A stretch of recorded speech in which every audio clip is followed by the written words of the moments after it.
आओ मैं बेनती करा, बहुत ही सत्कारयोग संत ज्ञानी हरभजन सिंह जी ढुड्डी के वाले, वो अपने प्रवचनों द्वारा जिथे तुहानू गुरमत दियां विचारां द्वारा निहाल करनगे, महापुरखां नूं शरधा और सत्कार भेंट करनगे।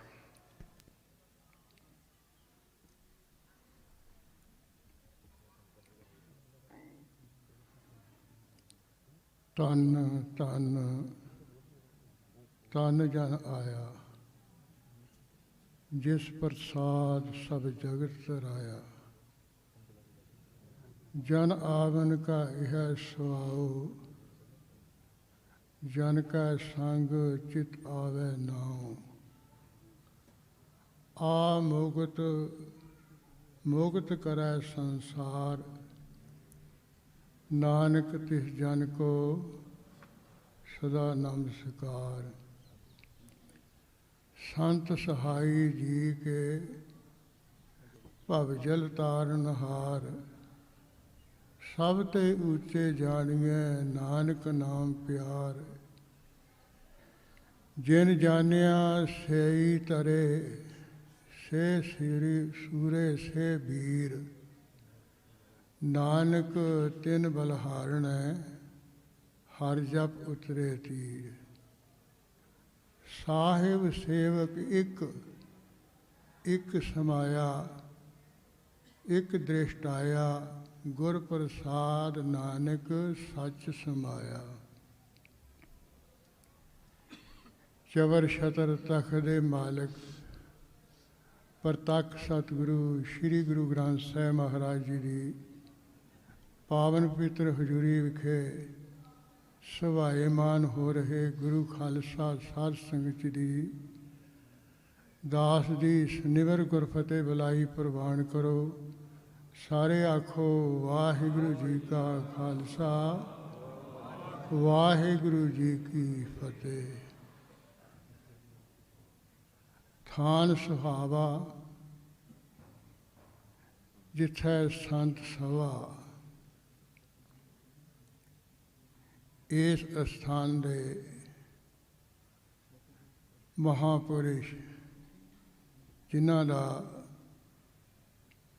महापुरुषां नाल अथाह प्रेम प्यार सी, अज भी उस तरह पूर्ण तौर ते वो वेख्या जा सकता है।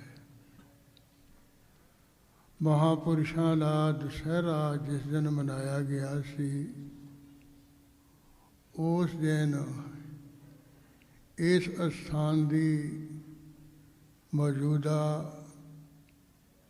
मुख प्रबंधक हो के सार संभाल करने वाले संत बाबा बलजिंदर सिंह जी अपने जथे समेत उत्थे पहुँचे सन। ते आप जी ने स्टेज उपर खड़ के महापुरुषों को शरधा के फुल भी भेंट किए सन, जो हुण भी असी सुन सकते हैं भी महापुरुषों ने उन्हों के संबंध में की कुछ कहा सी।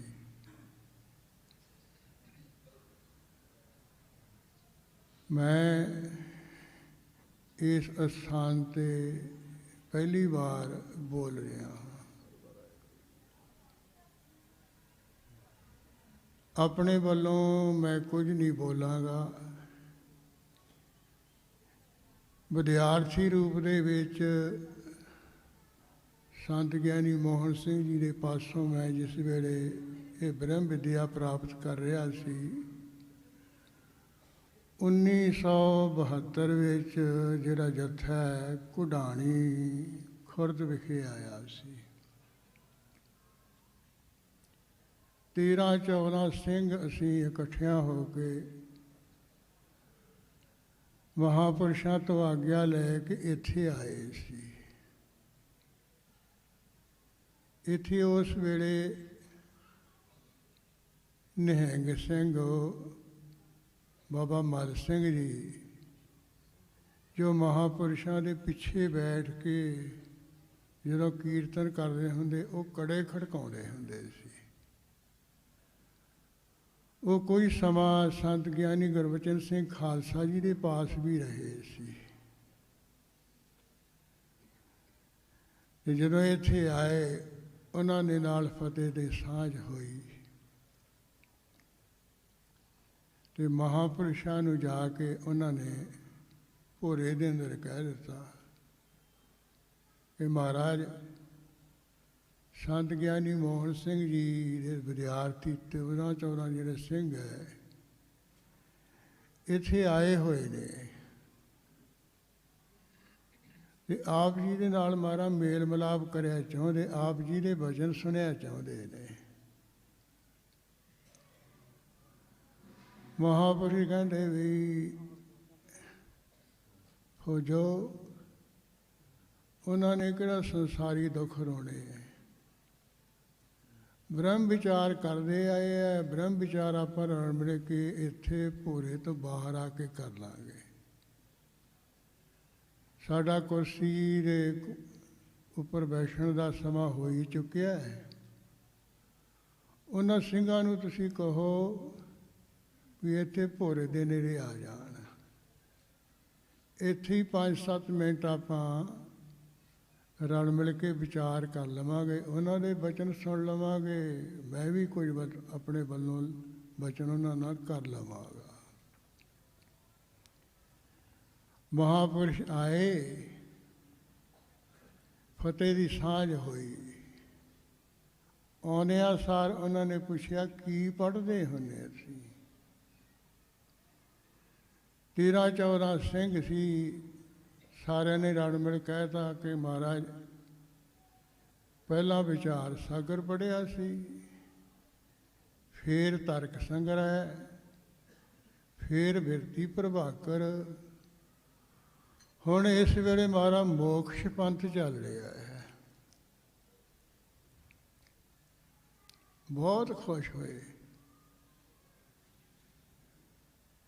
ਕਹਿਣ ਲੱਗੇ ਇੱਕ ਮੈਂ ਤੁਹਾਨੂੰ ਵਿਦਿਆਰਥੀਆਂ ਨੂੰ ਬਚਨ ਕਹਾਂਗਾ, ਉਹ ਧਿਆਨ ਨਾਲ ਸੁਣਨਾ। ਉਹ ਕੀ ਹੈ ਵੀ ਬ੍ਰਹਮ ਵਿਦਿਆ ਜਿੰਨੀ ਮਰਜ਼ੀ ਤੁਸੀਂ ਤਕੜੇ ਹੋ ਕੇ ਪੜ੍ਹੋ, ਪਰ ਮਨ ਵਿੱਚ ਕੋਈ ਇੱਛਾ ਨਹੀਂ ਰੱਖਣੀ ਹੈ। ਮਨ ਵਿੱਚ ਐਸਾ ਫੁਰਨਾ ਨਹੀਂ ਕਰਨਾ ਹੈ ਮੈਂ ਗਿਆਨੀ ਬਣ ਕੇ ਆਹ ਕਰੂੰਗਾ, ਮੈਂ ਗਿਆਨੀ ਬਣ ਕੇ ਇਉਂ ਕਰੂੰਗਾ। ਜੇ ਤੁਸੀਂ ਇਹਦੇ ਤੇ ਪਹਿਰਾ ਦਿਓਗੇ ਮੌਜਾਂ ਲੁੱਟੋਗੇ, ਸੁਖੀ ਰਹੋਗੇ। ਹਾਸ ਵਿਸਾਸ ਨਾਲ ਕਹਿਣ ਲੱਗੇ ਵੀ ਮੈਂ ਆਪਣਾ ਫੁਰਨਾ ਕਰ ਬੈਠਾ ਹੈ। ਤਾਂ ਹੁਣ ਬੰਦਗੀ ਕਰਨ ਵਾਲਿਆਂ ਨੂੰ ਜਿਹੜੇ ਫੁਰਨੇ ਉਹ ਵਾਹਿਗੁਰੂ ਹੀ ਕਰਾਉਂਦਾ ਹੁੰਦਾ ਹੈ। ਉਹ ਤਾਂ ਕਾਠ ਕੀ ਪੁਤਰੀ ਕਹਾਂ ਕਰੇ ਬਪਰੀ ਖਿਲਾਵਨ ਹਾਰੋ ਜਾਣਾ ਵਾਲੀ ਗੱਲ ਹੁੰਦੀ ਹੈ, ਕਿਉਂਕਿ ਸੰਸਾਰ ਦੇ ਲੋਕਾਂ ਦਾ ਉਧਾਰ ਇਹਨਾਂ ਮਹਾਂਪੁਰਖਾਂ ਰਾਹੀਂ ਹੋਣਾ ਹੁੰਦਾ ਹੈ। ਫਿਰ ਉਹਨਾਂ ਨੇ ਬਚਨ ਸੁਣਾਇਆ, ਕਹਿੰਦੇ ਮੈਂ ਰੇਰੂ ਸਾਹਿਬ ਮਹਾਂਪੁਰੀ ਸੰਤ ਬਾਬਾ ਅਤਰ ਸਿੰਘ ਜੀ ਦੇ ਕੋਲ ਗੜਵਈ ਰੂਪ ਦੇ ਵਿੱਚ ਰਿਹਾ ਸੀ। ਮੈਂ ਉਹਨਾਂ ਦਾ ਗੜਵਾ ਚੁੱਕਦਾ ਹੁੰਦਾ ਸੀ, ਉਹਨਾਂ ਦੀ ਸੇਵਾ ਕਰਦਾ ਹੁੰਦਾ ਸੀ। ਦੂਜੇ ਸਨ ਕਹਿੰਦੇ ਭਾਈ ਭਗਵਾਨ ਸਿੰਘ ਜੀ, ਉਹ ਹਲ ਵਾਹੁੰਦੇ, ਖੇਤੀਬਾੜੀ ਦਾ ਸਾਰਾ ਕੰਮ ਧਰਨ ਕਰਦੇ। ਜਦੋਂ ਉਹਨਾਂ ਦਾ ਕਹਿੰਦੇ ਅੰਤ ਦਾ ਸਮਾਂ ਆਇਆ, ਸਾਰੀ ਸੰਗਤ ਨੂੰ ਉਹਨਾਂ ਨੇ ਆਪਣੇ ਕੋਲ ਬੁਲਾ ਲਿਆ। ਕਹਿਣ ਲੱਗੇ ਇਹ ਵੀ 70-80 ਕਿੱਲੇ ਵਜਰ ਕਰੀਮ ਪਏ ਸੀ। ਇਹ ਜਿਹੜੇ ਭਾਈ ਭਗਵਾਨ ਸਿੰਘ ਹੈ ਨਾ, ਸਾਡੇ ਮੁੱਖ ਸੇਵਾਦਾਰ, ਇਹ ਸਾਰੇ ਇਹਨਾਂ ਨੇ ਆਬਾਦ ਕੀਤੇ ਹੈ। ਹੜ ਵਾਹ ਕੇ ਇੱਥੇ ਅਨਾਜ ਪੈਦਾ ਕਰਕੇ, ਇੱਕ ਤਾਂ ਇਹਨਾਂ ਨੇ ਗੁਰੂ ਘਰ ਲੰਗਰ ਬਹੁਤ ਵਧੀਆ ਚਲਾਇਆ ਹੈ ਵੀ ਤੜਕੇ ਪਰੌਠਾ ਮਿਲਦਾ, ਇੱਕ ਸਬਜ਼ੀ, ਇੱਕ ਦਾਲ, ਇੱਕ ਨਾਲ ਮਿੱਠਾ ਵੀ। ਤੇ ਦੂਜਾ ਜਿਹੜਾ ਵੱਧ ਆਮਦਨ ਹੋਈ ਹੈ, ਆ ਜਿਹੜਾ ਗੁਰੂ ਗੋਬਿੰਦ ਸਿੰਘ ਸਾਹਿਬ ਮਹਾਰਾਜ ਦੇ ਮੁਬਾਰਕ ਚਰਨਾਂ ਨਾਲ ਪਵਿੱਤਰ ਹੋਇਆ ਅਸਥਾਨ ਹੈ, ਇਹਦੀ ਜਿਹੜੀ ਆਲੀਸ਼ਾਨ ਇਮਾਰਤ ਹੈ, ਇਹ ਸਾਰੀ ਕਹਿੰਦੇ ਇਹਦੇ ਮਿਹਨਤ ਦੀ ਹੈ। ਸਾਰੀ ਖੇਤੀ ਦਾ ਪੈਸਾ ਇਹਨੇ ਗੁਰੂ ਕੇ ਲੰਗਰ ਤੋਂ ਬਚਿਆ ਹੋਇਆ ਹੈ, ਗੁਰੂ ਕਲਗੀਧਰ ਜੀ ਦੇ ਅਸਥਾਨ ਤੇ ਲਾਇਆ ਹੈ। ਇਹ ਬਹੁਤ ਸਿਆਣਾ ਹੈ ਭਾਈ ਭਗਵਾਨ ਸਿੰਘ, ਇਹ ਤਾਂ ਭਗਵਾਨ ਹੀ ਹੈ। ਫਿਰ ਜਿਹਨੇ ਵੀ ਮਹਾਰਾਜ ਦੀ ਸੇਵਾ ਕੀਤੀ ਹੈ, ਆਉਣ ਵਾਲੇ ਸਮੇਂ ਵਿੱਚ ਵੀ ਇਹਨੂੰ ਹੀ ਸੇਵਾ ਤੇ ਲਾਉਣਾ ਚਾਹੀਦਾ ਹੈ। ਐ ਸੰਗਤ ਜੀ, ਆਉਣ ਵਾਲੇ ਸਮੇਂ ਵਿੱਚ ਇਸ ਸਥਾਨ ਦੀ ਸੇਵਾ ਸੰਭਾਲ ਇਹੀ ਕਰਨਗੇ। ਤੇ ਮਹਾਂਪੁਰਸ਼ਾਂ ਨੇ ਆਪ ਹੀ ਦੱਸਿਆ, ਹੁਣ ਕਹਿੰਦੇ ਮੈਂ ਬੁੱਲ ਦੇ ਢਿੱਲੇ ਕਰ ਲਏ। ਇਹ ਉਹਨਾਂ ਦੇ ਆਪਣੇ ਬਚਨ ਹੈ, ਮੈਂ ਕੋਈ ਬਣਾ ਬਣੂ ਕੇ ਨਹੀਂ ਛੱਡ ਰਿਹਾ ਹੈ ਵੀ ਮੈਂ ਤਾਂ ਵੀ ਗੜਬਾ ਚੁੱਕਦਾ ਹੀ ਰਹਿ ਗਿਆ। ਉਹ ਹੁਣ ਉਸ ਸਮੇਂ ਦੇ ਮਹਾਂਪੁਰਸ਼ ਸੀ, ਅਨੁਭਵੀ ਸੀ। ਕਹਿੰਦੇ ਝੱਟ ਮੇਰੇ ਵੱਲ ਨਿਗਾਹ ਕੀਤੀ, ਕਹਿੰਦੇ ਵੀ ਤੇਰਾ ਨਾਂ ਈਸ਼ਰ ਸਿੰਘ ਹੈ, ਤੂੰ ਵੀ ਬੰਦਗੀ ਕਰਕੇ ਈਸ਼ਰ ਬਣ ਜਾ। ਇਹਨੇ ਗੁਰੂ ਕਲਗੀਧਰ ਜੀ ਦੇ ਘਰ ਦੀ ਸੇਵਾ ਕੀਤੀ ਹੈ, ਮਹਾਨ ਬਣ ਗਿਆ। ਤੂੰ ਜਪ ਤਪ ਬੰਦਗੀ ਕਰਕੇ ਭਾਵੇਂ ਇਹਦੇ ਨਾਲੋਂ ਵੱਡਾ ਸੰਤ ਬਣ ਜਾ। ਕਹਿੰਦੇ ਮੇਰੇ ਮਨ 'ਚ ਉਹਨਾਂ ਦੇ ਬਚਨ ਖੁੱਭ ਗਏ ਵੀ ਗੱਲ ਤਾਂ ਠੀਕ, ਕਹਿੰਦੇ ਇਹ ਤਾਂ ਬੰਦਗੀ ਕਰਨੀ ਹੈ। ਆਪ ਉਹਨਾਂ ਨੇ ਕਿਹਾ ਕਿ ਮੈਂ ਐਂ ਕਿਹਾ ਵੀ ਚੰਗਾ, ਇੰਨੀ ਬੰਦਗੀ ਇੰਨੀ ਘਾਲਣਾ ਕਰੂੰ, ਹੁਣ ਮੈਂ ਬਹੁਤ ਤਕੜਾ ਸੰਤ ਬਣੂੰਗਾ, ਵੱਡਾ ਸੰਤ ਬਣੂੰਗਾ। ਸਿੰਘੋ ਕਹਿੰਦੇ ਫਿਰ ਮੈਂ ਦਿਨ ਰਾਤ ਇੱਕ ਕਰਤਾ ਤੇ ਮਹਾਰਾਜ ਦੀ ਬਖਸ਼ਿਸ਼ ਹੋ ਗਈ। ਹੁਣ ਉਹ ਜਿਹੜਾ ਫੁਰਨਾ ਸੀ, ਫਿਰ ਮਹਾਰਾਜ ਨੇ ਡਿਊਟੀ ਲਾਤੀ ਵੀ ਲੈ ਵੀ ਤੂੰ ਵਿਚਰ ਕੇ ਕੀਰਤਨ ਕਰਿਆ ਕਰਨਾ ਹੈ, ਕਥਾ ਕਰਿਆ ਕਰਨੀ, ਵਿਆਖਿਆ ਕਰਿਆ ਕਰਨੀ ਹੈ। ਤੂੰ ਤਾਂ ਜਿੱਥੇ ਪਹੁੰਚਣਾ ਸੀ ਉਹ ਪਹੁੰਚ ਗਿਆ। ਹੁਣ ਤੂੰ ਜਿਹੜੇ ਕੋਈ ਸਤਸੰਗੀ ਹੈ ਨਾ, ਜਗਿਆਸੂ ਹੈ, ਉਹਨਾਂ ਨੂੰ ਇਸ ਪਾਸੇ ਲਾ ਕੇ ਉੱਚੇ ਚੱਕਣਾ ਤੈਂ ਨੇ। ਕਹਿੰਦੇ ਉਹ ਮਹਾਰਾਜ ਵੱਲੋਂ ਮੈਨੂੰ ਡਿਊਟੀ ਲੱਗ ਗਈ ਤੇ ਮੈਂ ਜੱਥਾ ਲੈ ਕੇ ਵਿਚਰਨ ਲੱਗ ਪਿਆ। ਇਸ ਸਥਾਨ ਤੇ ਦੀਵਾਨ ਹਾਲ ਉਦੋਂ ਸ਼ੁਰੂ ਜਿਹਾ ਹੀ ਹੋਇਆ ਸੀ, ਜਦੋਂ ਸਿੰਘਾਂ ਨੇ ਸੀ ਦਰਸ਼ਨ ਕੀਤੇ ਸੀ। ਦੀਵਾਨ ਹਾਲੇ ਬਣ ਹੀ ਰਿਹਾ ਸੀ, ਅਜੇ ਪੂਰਾ ਨਹੀਂ ਹੋਇਆ ਸੀ। ਕਹਿਣ ਲੱਗੇ ਵੀ ਹੁਣ ਮਹਾਨਤਾ ਬਣ ਗਏ। ਉਹ ਜਿਹੜਾ ਫੁਰਨਾ ਸੀ, ਉਹ ਜਿਹੜਾ ਇੱਛਾ ਕੀਤੀ ਸੀ ਨਾ, ਉਹ ਕਹਿੰਦੇ ਦੁਖਦਾਈ ਬਣ ਰਹੀ ਹੈ। ਉਹ ਦੁਖਦਾਈ ਕੀ ਹੈ? ਕਹਿੰਦੇ ਜਿਵੇਂ ਤੁਸੀਂ ਮੌਜਾਂ ਨਾਲ ਫਿਰਦੇ ਤੁਰਦੇ ਆ ਨਾ, ਮੈਂ ਨਹੀਂ ਫਿਰ ਤੁਰ ਸਕਦਾ, ਮੈਨੂੰ ਭੋਰੇ ਵਿੱਚ ਲੋਕੇ ਰਹਿਣਾ ਪੈਂਦਾ। ਜੇ ਮੈਂ ਸੁਤੇ ਸਿੱਧ ਕੋਈ ਬਾਹਰ ਕਿਰਿਆ ਕਰਨ ਵਾਸਤੇ ਵੀ ਨਿਕਲਾਂ, ਕਹਿੰਦੇ ਇੱਧਰੋਂ ਮੱਥੇ ਟੇਕਣ ਵਾਲੇ ਆਉਂਦੇ, ਇੱਧਰੋਂ ਮੱਥੇ ਟੇਕਣ ਵਾਲੇ ਆਉਂਦੇ ਆ। ਕਹਿੰਦੇ ਮੈਂ ਬਾਹਰ ਖੁੱਲ੍ਹਾ ਡੁੱਲਾ ਨਹੀਂ ਵਿਚਰਦਾ, ਅੰਦਾ ਤਾਰਿਆ ਰਹਿਣਾ।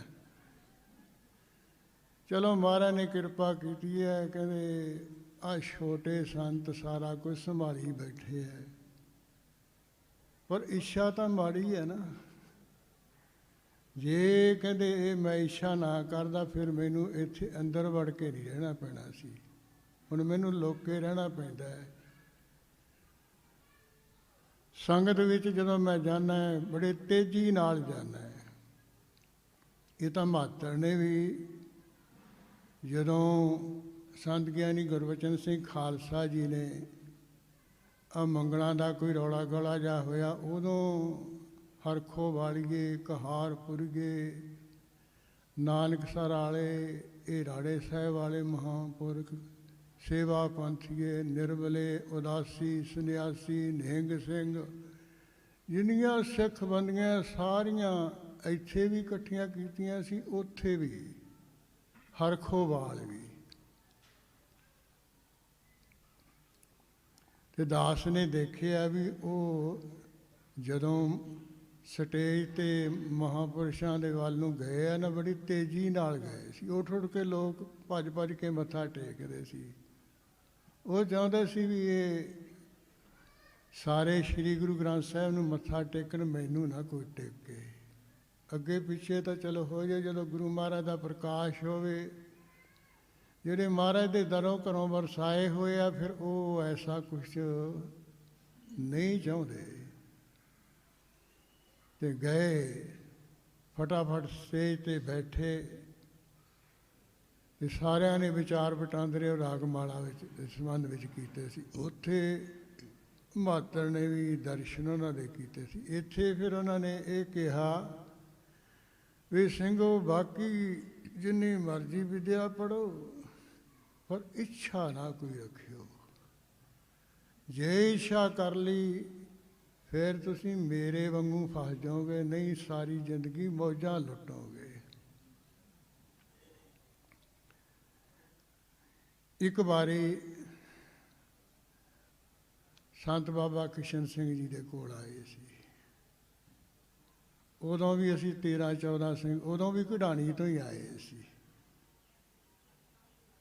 ਤੇ ਉਹਨਾਂ ਦਾ ਸੁਭਾਅ ਤੁਸੀਂ ਜਾਣਦੇ ਆ ਵੀ ਥੋੜ੍ਹਾ ਜਿਹਾ ਮਖੌਲ ਕਰਨ ਵਾਲਾ ਸੀ। ਮਖੌਲ ਕਰ ਲੈਂਦੇ ਸੀ ਉਹ, ਜਿਹੜੇ ਕੋਈ ਉਹਨਾਂ ਦੇ ਨੇੜੇ ਰਹੇ ਉਹ ਜਾਣਦੇ ਆ। ਇਹਨਾਂ ਦੇ ਪਾਸੋਂ ਸਾਨੂੰ ਇੱਕ ਪੁਸਤਕ ਮਿਲੀ ਸੀ, ਉਹਦਾ ਨਾਂ ਹੈ ਅਦਵੈਤ ਸਿਧਾਂਤ। ਮਹਾਂਪੁਰਸ਼ ਕਹਿੰਦੇ ਵੀ ਅਸੀਂ ਉਂਝ ਤਾਂ ਕਿਸੇ ਨੂੰ ਦਿੰਦੇ ਨਹੀਂ ਆ, ਬਾਕੀ ਤਾਂ ਲਾਇਬ੍ਰੇਰੀ ਵਿੱਚ ਸਭੀਆਂ ਪੁਸਤਕਾਂ ਬਥੇਰੀਆਂ ਪਈਆਂ ਹੈ। ਆਹ ਜਿਹੜੀ ਪੁਸਤਕ ਹੈ ਨਾ, ਅਸੀਂ ਦੇਖ ਕੇ ਅਧਿਕਾਰੀ ਫੇਰ ਕਿਸੇ ਨੂੰ ਦਿੰਦੇ ਆ ਵੀ ਤੁਸੀਂ ਤਾਂ ਹੁਣ ਜੱਥੇ ਦੇ ਸਿੰਘ ਹੋ, ਬ੍ਰਹਮ ਵਿਦਿਆ ਪੜ੍ਹ ਰਹੇ ਹੋ, ਤੁਹਾਡੇ ਤੇ ਇਹਦਾ ਮਾੜਾ ਅਸਰ ਨਹੀਂ ਪੈਣਾ ਹੈ। ਅਸੀਂ ਤਰਕ ਸੰਗ੍ਰਹਿ ਵੀ ਪੜ੍ਹਿਆ ਹੈ, ਪੰਚਦਸੀ ਵੀ ਪੜ੍ਹੀ ਹੈ, ਬਿਰਤੀ ਪ੍ਰਭਾਕਰ ਵੀ ਦੇਖਿਆ ਹੈ, ਮੋਕਸ਼ ਪੰਥ ਵੀ ਦੇਖਿਆ, ਆਤਮ ਪੁਰਾਣ ਵੀ ਪੜ੍ਹਿਆ। ਇਹ ਸਾਰੇ ਵਿਧਾਨ ਦੇ ਪੁਸਤਕ ਅਸੀਂ ਬਾਚੇ ਹੋਏ ਨੇ। ਆਹ ਜਿਹੜਾ ਪੁਸਤਕ ਅਸੀਂ ਛਾਪਿਆ ਨਾ ਅਦਵੈਤ ਸਿਧਾਂਤ, ਇਹ ਉਰਦੂ ਵਿੱਚ ਸੀ। ਇਹ ਥੋੜ੍ਹੇ ਅਸੀਂ ਪੁਸਤਕ ਛਾਪੇ ਹੈ, ਕਿਸੇ ਕਿਸੇ ਗਿਆਨੀ ਧਿਆਨੀ ਨੂੰ ਅਸੀਂ ਦਿੰਦੇ ਹਾਂ। ਤੁਸੀਂ ਹੁਣ ਉਹਨਾਂ ਕੋਲੋਂ ਆਏ ਆ, ਤੁਹਾਨੂੰ ਸਾਰਿਆਂ ਨੂੰ ਇੱਕ ਇੱਕ ਪੁਸਤਕ ਅਸੀਂ ਦੇਵਾਂਗੇ। ਉਹਨਾਂ ਨੇ ਦਿੱਤਾ ਸੀ। ਜਦੋਂ ਸਿੰਘਾਂ ਨੂੰ ਪਤਾ ਲੱਗਿਆ, ਫਿਰ ਉਹ ਕਹਿੰਦੇ ਵੀ ਸਾਨੂੰ ਵੀ ਦਵਾਓ, ਸਾਨੂੰ ਵੀ ਦਵਾਓ। ਫਿਰ ਅਸੀਂ ਸੰਤ ਬਾਬਾ ਕਿਸ਼ਨ ਸਿੰਘ ਜੀ ਦੇ ਕੋਲ ਆ ਕੇ ਬੇਨਤੀ ਕੀਤੀ ਸੀ। ਕਹਿੰਦੇ ਮਹਾਰਾਜ ਵੀ ਉਹ ਅਦਵੈਤ ਸਿਧਾਂਤ ਇਹ ਸਿੰਘ ਮੰਗਦੇ ਹੈ, ਸਾਡੇ ਮਗਰ ਪਏ, ਇਹਨਾਂ ਨੂੰ ਵੀ ਦਿਓ। ਉਹ ਹੱਸ ਕੇ ਕਹਿੰਦੇ ਵੀ ਦੇ ਤਾਂ ਦਿੰਦੇ, ਕਿਤੇ ਪੜ੍ਹ ਕੇ ਕਾਨੇ ਆਊਂ ਨਾ, ਉਹ ਹੀਰੇ ਮੈਂ ਉਹ ਹੀਰੋ ਨਾ, ਕਿਤੇ ਬ੍ਰਹਮ ਨਾ ਬਣ ਬੈਠੇ।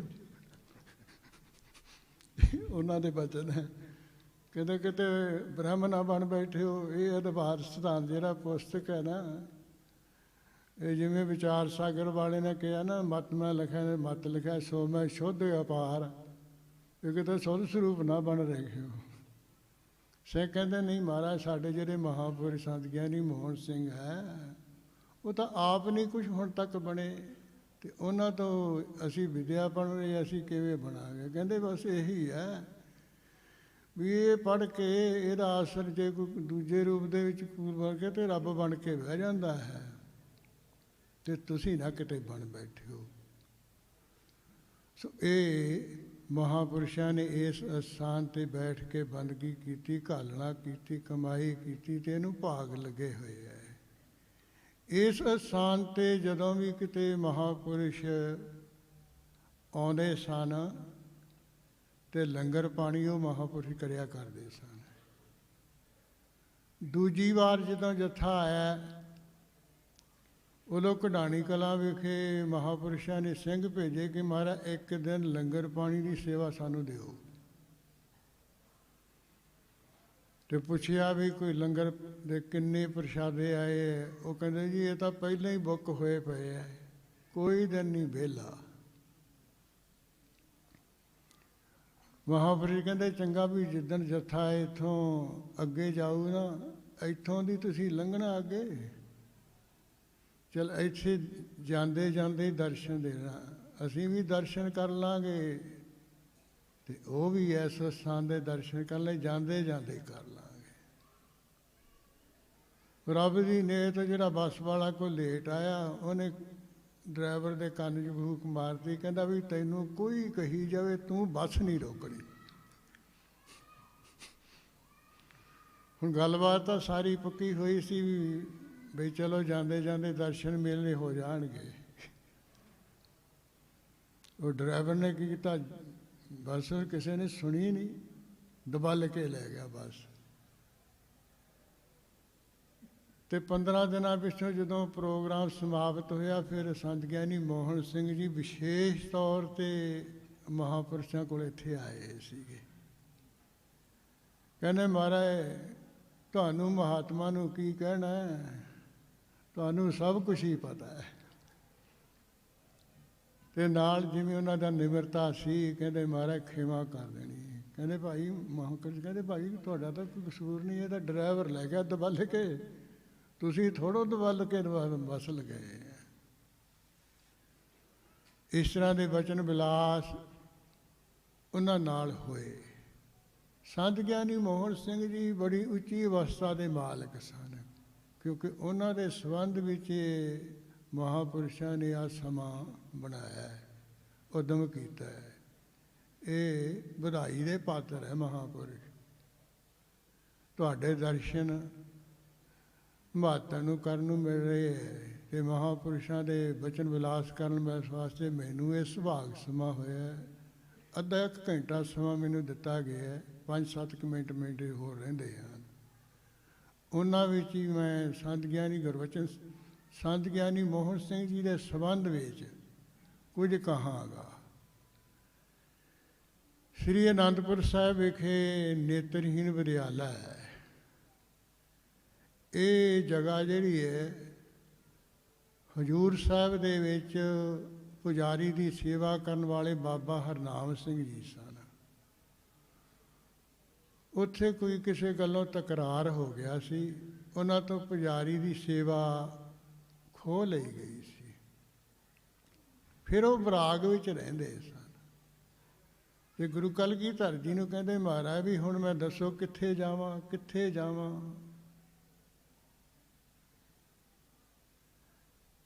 ਇਹ ਆਪ ਹੀ ਉਹਨਾਂ ਨੇ ਸਾਰਾ ਕੁਝ ਦੱਸਿਆ ਸੀ।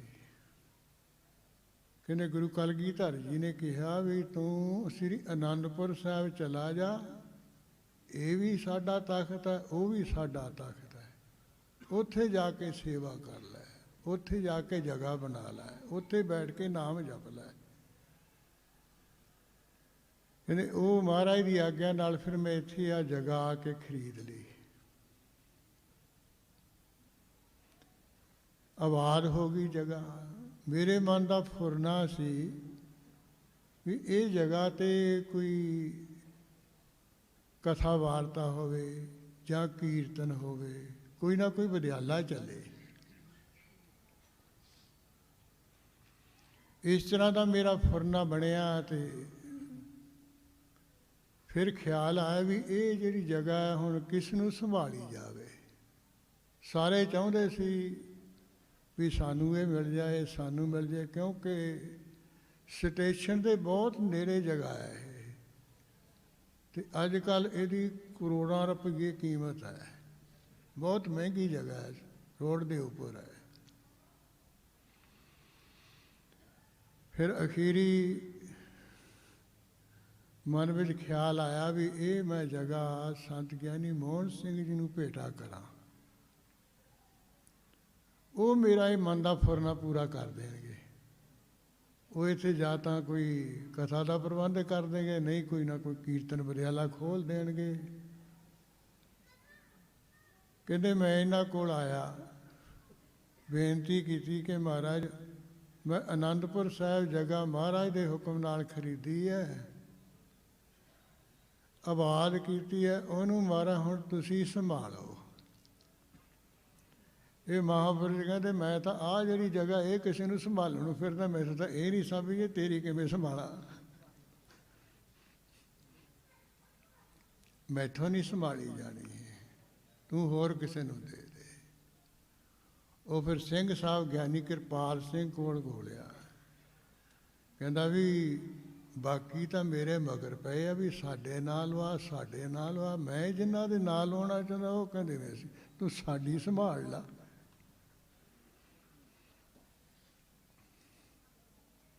ਤੇ ਹੁਣ ਦੱਸੋ, ਉਹ ਸਿਆਣੇ ਸੀ, ਉਹ ਕਹਿੰਦੇ ਤੂੰ ਓਂ ਕਰ, ਵਸੀਤ ਉਹਨਾਂ ਦੇ ਨਾਂ ਕਰਦੇ, ਬਾਕੀ ਅਸੀਂ ਆਪੇ ਸੰਭਾਲੀ ਜਾਵਾਂਗੇ ਮਗਰੋਂ, ਤੂੰ ਆਪਣਾ ਫਰਨਾ ਪੂਰਾ ਕਰ। ਫਿਰ ਸਿੰਘਾਂ ਨੇ ਪੁੱਛ ਲਿਆ ਵੀ ਤੂੰ ਬਾਕੀਆਂ ਨੂੰ ਕਿਉਂ ਨਹੀਂ ਦਿੰਦਾ, ਇਹਨਾਂ ਨੂੰ ਕਿਉਂ ਦਿੰਦਾ ਹੈ? ਉਹ ਤੇਰੇ ਮਗਰ ਮਿਰ ਫਿਰਦੇ, ਇਹਨਾਂ ਦੇ ਉਹ ਮੰਨਦੇ ਨਹੀਂ ਹੈ, ਤੂੰ ਵਸੀਤ ਇਹਨਾਂ ਦੇ ਨਾਂ ਕਰਾਈ ਜਾਂਦਾ ਹੈ। ਉਹ ਕਹਿੰਦਾ ਵੀ ਦੱਸਣ ਵਾਲੀ ਗੱਲ ਤਾਂ ਹੈ ਨਹੀਂ ਸੀ, ਪਰ ਮੈਂ ਹੁਣ ਤੁਹਾਨੂੰ ਦੱਸ ਦਿੰਦਾ ਵੀ ਕਾਰਨ ਇਹ ਹੈ। ਕਾਰਨ ਕੀ ਹੈ? ਕਹਿੰਦੇ ਵੀ ਇਹ ਜਦੋਂ ਇੱਥੇ ਹਜ਼ੂਰ ਸਾਹਿਬ ਗੋਦਾਵਰੀ ਦੇ ਪਰਲੇ ਪਾਸੇ ਜਾ ਕੇ ਖੜ ਕੇ ਬੰਦਗੀ ਕਰਿਆ ਕਰਦੇ ਸਨ। ਇੱਕ ਵਾਰੀ ਕਹਿੰਦੇ ਇਹਨਾਂ ਦੀ ਸਮਾਧੀ ਲੱਗ ਗਈ ਸੀ, ਜਿਵੇਂ ਹਰੀ ਸਿੰਘ ਰੰਧਾਵੇ ਵਾਲੇ ਮਹਾਂਪੁਰਸ਼ ਕਹਿ ਰਹੇ ਨੇ ਵੀ ਸਮਾਧੀ ਵੀ ਕਹਿੰਦੇ ਲੱਗ ਜੇ ਫਿਰ ਖੁੱਲ੍ਹਣੀ ਨਹੀਂ।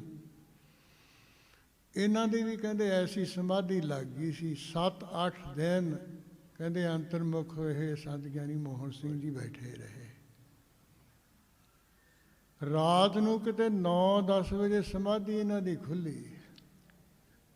ਮੈਂ ਕਹਿੰਦੇ ਇੱਧਰੋਂ ਮਹਾਰਾਜ ਦੀ ਸੇਵਾ ਕਰਕੇ ਆਪਣੇ ਆਸਣ 'ਤੇ ਜਾ ਚੁੱਕਿਆ ਸੀ, ਅਜੇ ਸੌਣ ਦੀ ਤਿਆਰੀ ਕਰ ਰਿਹਾ ਸੀ।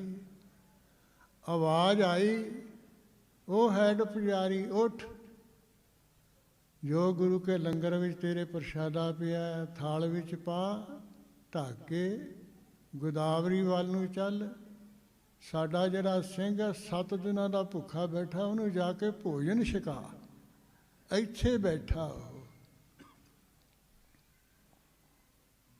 ਕਹਿੰਦੇ ਮੈਂ ਫਟਾਫਟ ਉੱਠਿਆ, ਜੋ ਗੁਰੂ ਕੇ ਲੰਗਰ ਵਿੱਚ, ਕਿਉਂਕਿ ਹੈਡ ਪੁਜਾਰੀ ਦਾ ਪ੍ਰਸ਼ਾਦਾ ਲੰਗਰ ਵੱਖਰਾ ਚੱਲਦਾ ਹੈ, ਹੁਣ ਵੀ ਚੱਲਦਾ ਹੈ, ਬਾਕੀ ਲੰਗਰ ਵੱਖਰਾ ਚੱਲਦਾ ਹੈ। ਉੱਥੋਂ ਮੈਂ ਕਹਿੰਦੇ ਥਾਲ 'ਚ ਪਾਇਆ, ਚੁੱਕ ਕੇ ਜਿੱਥੇ ਉਹ ਮਹਾਰਾਜ ਨੇ ਮੈਨੂੰ ਸੇਧ ਦਿੱਤੀ ਸੀ ਉਸੇ ਤਰ੍ਹਾਂ ਮੈਂ ਕਹਿੰਦੇ ਗੋਦਾਵਰੀ ਪਾਰ ਹੋਇਆ। ਜਿੱਥੇ ਮਹਾਂਪੁਰਸ਼ ਬੈਠੇ ਸੀ ਮੇਰੇ ਵੱਲ ਵੇਖ ਕੇ ਕਹਿੰਦੇ ਹੱਸ ਪਏ। ਕਹਿੰਦੇ ਤੂੰ ਕਿਵੇਂ ਹੈਡ ਪੁਜਾਰੀ ਆ? ਕਹਿੰਦਾ ਮਹਾਰਾਜ ਨੇ ਮੈਨੂੰ, ਮਹਾਰਾਜ ਨੇ ਕਿਹਾ ਵੀ ਤੂੰ ਜਾ ਉੱਥੇ 7 ਦਿਨਾਂ ਤੋਂ ਭੁੱਖਾ ਬੈਠਾ, ਪ੍ਰਸ਼ਾਦਾ ਛਕਾ ਤਾ ਉਹਨਾਂ ਨੂੰ। ਇਹ ਮਹਾਰਾਜ ਦਾ ਭੇਜਿਆ ਹੋਇਆ ਵੈਸੇ।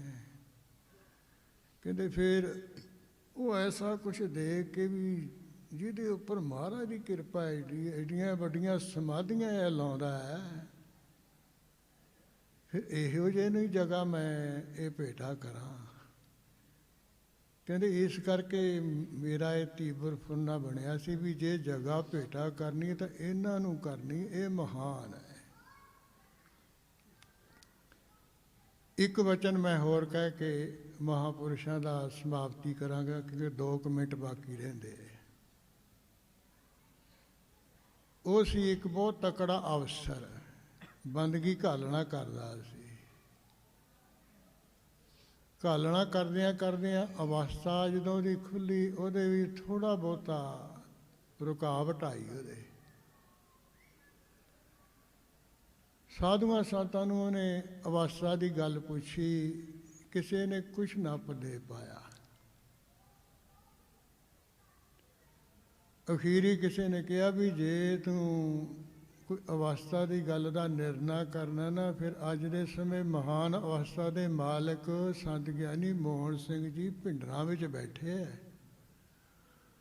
ਉਹ ਕਿਸੇ ਨਾਲ ਗੱਲ-ਗੁੱਲ ਤਾਂ ਕਰਦੇ ਨਹੀਂ ਹੈ, ਬਾਹਰ ਨਹੀਂ ਨਿਕਲਦੇ, ਅੰਦਰ ਹੀ ਰਹਿੰਦੇ ਹੈ। ਉਹ ਤੇਰੀ ਤਸੱਲੀ ਕਰਾ ਦੇਣਗੇ, ਹੋਰ ਨਹੀਂ ਕਿਸੇ ਨੇ ਕਰਾਣੀ। ਇਸ ਅਵਸਥਾ 'ਤੇ ਜੇ ਕੋਈ ਪੁੱਜਿਆ ਹੋਊ ਤਾਂ ਹੀ ਤੇਰੀ ਤਸੱਲੀ ਕਰਾਊ, ਇਸ ਤੋਂ ਅੱਗੇ ਜਿਹੜਾ ਲੰਘਿਆ ਹੋਊਗਾ। ਤੂੰ ਉਹਨਾਂ ਕੋਲ ਜਾ, ਪਰ ਇੰਨੀ ਗੱਲ ਹੈ ਵੀ ਜਿਹੜੇ ਬਾਡੀਗਾਰਡ ਜੇ ਨਾ, ਇਹ ਨਾ ਕਿਤੇ ਉੱਥੇ ਲੈ ਜਾਈਂ, ਤੂੰ ਇਕੱਲਾ ਜਾਈਂ। ਫਿਰ ਉਹ ਇੱਥੇ ਆਇਆ ਸੀ ਭਿੰਡਰਾਂ। ਤੇ ਮਹਾਂਪੁਰਸ਼ ਆਪਣੇ ਕਮਰੇ ਵਿੱਚ ਬੈਠੇ ਸਨ ਤੇ ਜਿੱਥੇ ਦੀਵਾਨ ਹਾਲ ਹੈ, ਦੁਸਹਿਰਾ ਮਨਾਇਆ ਗਿਆ, ਇੱਥੇ ਕੋ ਉਹ ਪਾਸੇ ਜਿਹੇ ਹੋ ਕੇ ਅਫਸਰ ਬੈਠ ਗਿਆ ਸੀ। ਇੱਕ ਸਿਰਫ ਉਹਦੇ ਨਾਲ ਆਇਆ ਸੀ ਨਾਲ, ਬਾਕੀ ਸਾਰੇ ਬੜਾ ਤਕੜਾ ਸੀ। ਉਹ ਕਹਿ ਦਿੱਤਾ ਵੀ ਨਹੀਂ, ਕਿਸੇ ਨੇ ਨਹੀਂ ਆਉਣਾ ਹੈ। ਤੇ ਸਮੇਂ ਅਨੁਸਾਰ ਸੰਤ ਗਿਆਨੀ ਮੋਹਨ ਸਿੰਘ ਜੀ ਕਮਰੇ ਤੋਂ ਬਾਹਰ ਆਏ ਤੇ ਉਹ ਦੇਖ ਕੇ ਖੜਾ ਹੋ ਗਿਆ, ਹੱਥ ਜੋੜੇ। ਹੱਥ ਜੋੜ ਕੇ ਉਹਨੇ ਐ ਸੀਸ ਜਿਹਾ ਝੁਕਾਤਾ ਤੇ ਨਾਲ ਦੇ ਸਾਥੀ ਨੂੰ ਕਹਿੰਦੇ ਵੀ ਚੱਲ ਵੀ ਚਲੀਏ। ਉਹ ਕਹਿੰਦਾ ਮਹਾਰਾਜ ਵੀ ਤੁਸੀਂ ਸਾਹਿਬ ਜੀ ਕਈ ਮਹੀਨਿਆਂ ਦੇ ਤਾਂ ਗੱਲਾਂ ਬਾਤਾਂ ਕਰਦੇ ਵੀ ਮਹਾਂਪੁਰਸ਼ਾਂ ਤੋਂ ਤਸੱਲੀ ਕਰਾਉਣੀ ਹੈ, ਹੁਣ ਕਹਿੰਦੇ ਚੱਲ। ਕਹਿੰਦੇ ਇਹ ਤਾਂ ਸਾਧੂ ਦੀ ਮੌਜ ਹੈ, ਭਾਵੇਂ ਕੋਲ ਵਿਖਾ ਕੇ ਕਰ ਲੈ, ਭਾਵੇਂ ਦੂਰੋਂ ਕਰਦੇ, ਤਾਂ ਉਹ ਤਾਂ ਤਸੱਲੀ ਤਾਂ ਉਹਨੇ ਹੀ ਕਰਾਉਣੀ। ਉਹਨਾਂ ਨੇ ਕਰਾਤੀ ਮੇਰੀ ਤਸੱਲੀ, ਮੈਨੂੰ ਹੁਣ ਉਹਨਾਂ ਨੇ ਦੌੜ ਨਹੀਂ ਕੋਲ ਜਾਣ ਦੀ। ਜਿਹੜੀ ਗੱਲ ਮੈਂ ਲੈ ਕੇ ਆਇਆ ਸੀ ਨਾ, ਇੱਥੋਂ ਮੇਰਾ ਘਰ ਪੂਰਾ ਉਹਨਾਂ ਨੇ ਕਰ ਦਿੱਤਾ ਹੈ।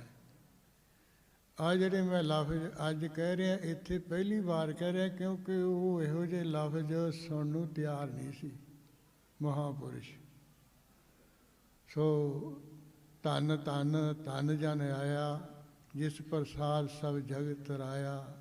ਜਨ ਆਵਨ ਕਾ ਹੈ ਸੁਆਓ, ਜਨ ਕਾ ਸੰਗ ਚਿਤ ਆਵੈ ਨਾਉ। ਆ ਮੁਕਤ ਮੁਕਤ ਕਰੈ ਸੰਸਾਰ, ਨਾਨਕ ਤਿਹ ਜਨ ਕੋ ਸਦਾ ਨਮਸਕਾਰ। ਇਹ ਮਹਾਂਪੁਰਸ਼ ਤੇ ਉਹ ਮਹਾਂਪੁਰਸ਼, ਹੋਰ ਜਿੰਨੇ ਮਹਾਂਪੁਰਸ਼ ਹੈ, ਜਿਨ੍ਹਾਂ ਦੀ ਆਤਮਾ ਪਰਮਾਤਮਾ ਵਿੱਚ ਮਿਲ ਜਾਏ, ਉਹ ਕੋਈ ਘੱਟ ਨਹੀਂ ਹੁੰਦਾ, ਉਹ ਮਹਾਨ ਹੀ ਹੁੰਦਾ ਹੈ। ਸੋ ਇਹ ਵੀ ਮਹਾਂਪੁਰਸ਼ ਮਹਾਨ, ਜਿਹੜੇ ਪਹਿਲਾਂ ਸੰਤ ਬਾਬਾ ਅਤਰ ਸਿੰਘ ਜੀ ਮਸਤੂਆਣੇ ਹੋ ਚੁੱਕੇ ਹੈ, ਬਾਬਾ ਕਰਮ ਸਿੰਘ ਜੀ ਹੋਤੀ ਵਰਦਾਨ ਵਾਲੇ ਹੋ ਚੁੱਕੇ ਹੈ, ਸੰਤ ਬਾਬਾ ਬਿਸ਼ਨ ਸਿੰਘ ਜੀ ਮਰਾਲੇ ਵਾਲੇ ਹੋ ਚੁੱਕੇ ਹੈ, ਸੰਤ ਬਾਬਾ ਜਵਾਲਾ ਸਿੰਘ ਜੀ ਹਰਖੋਵਾਲ ਹੋ ਚੁੱਕੇ ਹੈ। ਬਸ ਇੱਕ ਵੇਖਣ ਨੂੰ ਸਰੀਰ ਵੱਖਰੇ ਵੱਖਰੇ ਆ, ਸਾਰੇ ਮਹਾਨ ਤੋਂ ਮਹਾਨ ਹੀ ਹੈ। ਇਹਨਾਂ ਕੁਝ ਕਹਿ ਕੇ ਦਾਸ ਖਿਮਾ ਦਾ ਜਾਚ ਸਾਰੇ ਫਤਿਹ ਬੁਲਾਓ ਜੀ। ਆਖੋ ਵਾਹਿਗੁਰੂ ਜੀ ਕਾ ਖਾਲਸਾ, ਵਾਹਿਗੁਰੂ ਜੀ ਕੀ ਫਤਿਹ। ਸਤ ਸੰਗਤ ਜੀ ਸਨ ਬਹੁਤ ਹੀ ਸਤਿਕਾਰਯੋਗ ਸੰਤ ਗਿਆਨੀ ਹਰਭਜਨ ਸਿੰਘ ਜੀ ਢੁੱਡੀਕੇ ਵਾਲੇ ਮਹਾਂਪੁਰਸ਼, ਜਿਨ੍ਹਾਂ ਨੇ ਆਪਾਂ ਨੂੰ ਉਹ ਬਚਨ ਸੁਣਾਏ ਜਿਹੜੇ ਸ਼ਾਇਦ ਆਪਣੇ ਕਿਸੇ ਦੇ ਚਿੱਤ ਚੇਤੇ ਵੀ ਨਹੀਂ ਸਨ। ਬੜੀਆਂ ਪੁਰਾਣੀਆਂ ਯਾਦਾਂ ਰਾੜਾ ਸਾਹਿਬ ਦੇ ਨਾਲ ਜੁੜੀਆਂ ਹੋਈਆਂ, ਔਰ ਦਮਦਮੀ ਟਕਸਾਲ ਦੇ ਨਾਲ ਜੁੜੀਆਂ ਹੋਈਆਂ, ਮਹਾਂਪੁਰਸ਼ਾਂ ਦੇ ਨਾਲ ਜੁੜੀਆਂ ਹੋਈਆਂ ਉਹ ਯਾਦਾਂ ਇੱਕ ਇੱਕ ਕਰਕੇ ਸਾਡੇ ਨਾਲ ਸਾਰੀਆਂ ਸਾਂਝੀਆਂ ਕੀਤੀਆਂ ਹਨ। ਮਹਾਂਪੁਰਸ਼ਾਂ ਨੂੰ ਸ਼ਰਧਾ ਔਰ ਸਤਿਕਾਰ ਭੇਟ ਕੀਤਾ ਹੈ। ਗਿਆਨੀ ਜੀ ਦਾ ਬਹੁਤ ਬਹੁਤ ਧੰਨਵਾਦ।